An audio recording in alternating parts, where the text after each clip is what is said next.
us, huh? Look at us, churning out a bunch of hockey videos like it's October. We talked about it on Monday, but today it is officially official. Auston Matthews becomes the 26th captain of the Toronto Maple Leafs. Hey, you've had 2 days. Who are the other 25? Off the top of your head. Chronological order, let's go! I think I can name half of them. You know what's funny? When the news broke from Darren Dreger and Chris Johnson and all of them on Monday, the story was Auston Matthews. Auston Matthews is the new captain of the Leafs. What does this mean for the Leafs? What does this mean for Auston Matthews? Auston Matthews is a star. Auston Matthews deserves it. Auston Matthews, all that stuff. Auston Matthews. But the more you see develop in the fan questions and everything that came with that news, the story kind of became, what does this mean for John Tavares? Today, I think we got a much better idea of what John Tavares is going to be going forward, who John Tavares is going to be going forward, than we did for Auston Matthews. With Auston, I think the story's actually really simple. He's one of the best players in the league. He's the best goal scorer in the league. He had 69 goals last year. It is absolutely absurd. He is on a pace where when his career is over, he will be among countless Hockey Hall of Famers in terms of career goal scoring. The automatic ticket to the Hockey Hall of Fame is 600 goals. No one who has ever scored 600 goals is not in the Hall of Fame, except for people who aren't retired. Jaromir Jagr, when are you going to retire? Oh, and Alex Ovechkin, but he's not even done playing in the NHL. Auston Matthews is already over halfway there. Like, he's redonkulous. Now that he gets the C put on his chest, he's the leader. He is the face of the team in every aspect, not just, oh, he's the best player. When they win, it's on his greatness. When they lose, it's on, hey, how come you lost? But not just how come you lost Austin? Is that fair? I don't know, but he's also the highest paid player in the league this year, and that is the mantle of captain. When you lose, people look at you. When you win, they build a statue of your face. So he goes from one of the faces of the league and a leadership role to one of the faces of the league and captain, and that's a bigger leadership role. It's really simple, and lots of really good players have inherited the captaincy from other really good players in the past. We've seen it 1,000 times. What we haven't seen as much is the story of John Tavares. A former captain of another team leaves that team to join the Leafs, and we'll talk about that other team. Leaves that team to join the Leafs, and shortly after is named captain of that team, his boyhood team, and he represents that team for many years through many heartbreaks, scores the goal that gets them through to the second round for the first time in 2 decades. And yes, I know that's pathetic, but whatever. He's the one who scored the goal. But is he what he was? Listen, John Tavares could ride this next season, this upcoming season, for the rest of his career. And here's what I mean by that, right? He's 33 going on 34. Back 9. He's got 3 kids. Back 9. And the reason that's relevant, years ago, when the Colorado Avalanche were visiting town, I got to go in the visitors' dressing room and I got to talk to Jarome Iginla. Holy smokes, Jarome Iginla.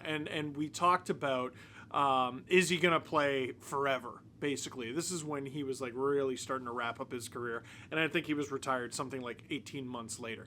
We were talking about Jaromir Jagr, who hadn't retired from the NHL yet, and is he going to do something like Jagr? And what he said was, well, no, like, I'm a dad. Jagr, bachelor, he can go do whatever he wants, and I don't care how old he is. He doesn't have the same responsibilities that Jarome Iginla has at home. John Tavares is 34. How many years he got left playing? Maybe 5? Could be 5. If he has a banger season, which he is definitely capable of, he finished 1 goal shy of 30 this past season, 65 points. If he has a banger season that's better than that one, a little over 30 goals, maybe he gets over 70 points, who knows? It could be for the last time, but it's this time in a contract year while he's 34, when everyone's talking about how he failed as the captain and he couldn't get it done. He has so much on the line this year and so much to prove. We're talking legacy. We're talking about the goal of winning, because don't think it hasn't occurred to him that if he doesn't hurry up, he might never get a chance to win a Stanley Cup. How about a contract to ride out the rest of his career? And at this stage in his career, instead of going 1 year, 1 year, 1 year, 1 year, he can structure it however he wants, where he gets a bunch of money at the end of his career, like close to when he's retiring, or he gets a bunch of money now and it goes down as he ages. And maybe if the Leafs aren't all that good, they could potentially trade him as a result. There are so many things riding on this season for John Tavares. Not to mention, another guy who was in attendance, Mitch Marner, has an expiring contract as well. This is such a consequential year for the Toronto Maple Leafs, and I know we're always saying that. We are legitimately always saying that. But out of the core 4 guys, 2 of them straight up have to put pen to paper if they're going to stay here. And if they don't, that means they're going somewhere else. That means they're gone. That means there's a void, and that means you have to fill it. Do you see what I'm saying? No more of these discussions about, oh, why don't the Leafs make a trade? And why don't they get value for this guy? And have they made a phone call? And have they tried this? And no. It's as simple as pen to paper. If you look at people who have been inducted into the Hockey Hall of Fame in recent memory, John Tavares' numbers now and going forward, they're going to get there. And you're looking like, nah, no way. Look at the playoffs. Look at the playoffs. Dude, over 1,100 games so far, 456 goals so far. He's going to hit 500. 584 assists. That's already 1,040 points. When it's all said and done, he's going to have comparable numbers to Pierre Turgeon, who just got into the Hockey Hall of Fame. 1,294 games, 515 goals, 812 assists, 1,327 points. He's going to get in and around there. Yeah, but John Tavares doesn't have any individual hardware. Turgeon has the Lady Bing. That is it. Daniel Alfredson, 1,246 games, 444 career goals, 713 assists, 1,157 points. He's going to pass him in like every category. But oh, wait, you see this stacked lineup of individual trophies. Calder in 1996, that's a big one. Then in 2012, the King Clancy, which is for like leadership on and off the ice, humanitarian efforts. It's good. And the Marc Messier Leadership Award, which it's not a thing. It's not a thing, guys. It's Right? Are we all? Do we all? Yeah. Anyway, the reason I'm saying all of that, I'm not trying to diminish those legacies. I'm trying to tell you how good John Tavares is. And if you add a championship to that legacy, heck, if you even add a deep run to that legacy, I don't think there's much question he belongs in that conversation. So much of today's conversation had to do with what does this mean for the Leafs? John Tavares is doing what's best for the Leafs, and I do think he's genuinely doing what's best for the Leafs. He's setting them up going forward. He's setting them up with their captain of the future. Auston Matthews, if he wants to be, can be captain for the Leafs for as long, if not longer, than Matt Sundin, which was 10 years. But what happened today, the selfless act of talking to Brad Treliving, coming to this decision, and telling Auston Matthews a week after the decision was already made, taking the C off of his chest, putting it on a jersey, and handing him that jersey, the symbolism of it all, it's so classy. It is so gosh darn classy. And you can talk about it, all right? You can talk about it being theatrics and semantics, which I saw a lot in the comments from the other day. You can talk whatever you want. The dude is, in a very classy way, taking the C off his chest and giving it to Auston Matthews and helping to usher in a new era of Toronto Maple Leafs hockey. If you want to get into the semantics of whether or not it was his idea, he had to be talked into it, he was stripped, I don't know what to tell you after watching that press conference today.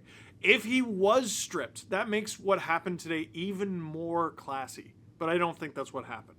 I think he made this decision in partnership with Brad Treliving. I really do, genuinely. Now, I mentioned we would talk about the last team that John Tavares was the captain of. I've changed my mind. Who cares? Like, I've seen some think pieces, and I don't. Do you care?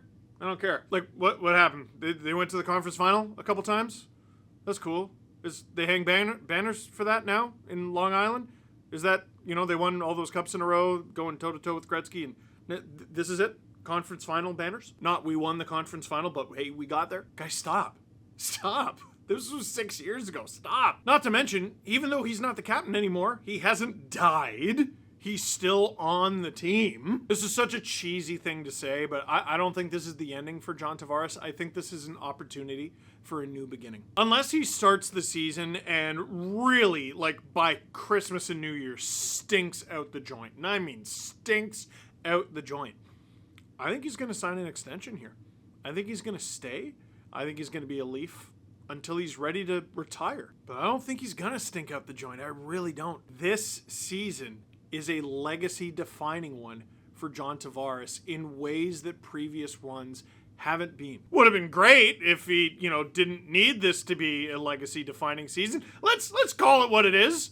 They've underachieved. Let's really call it what it is. They've failed. Key word there, not fail.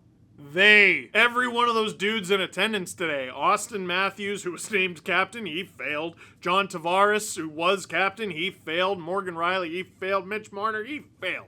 Brad Treliving, last year, only 1 year, but he failed. Brendan Shanahan, where do I even start? And what about you? Let me look at your name.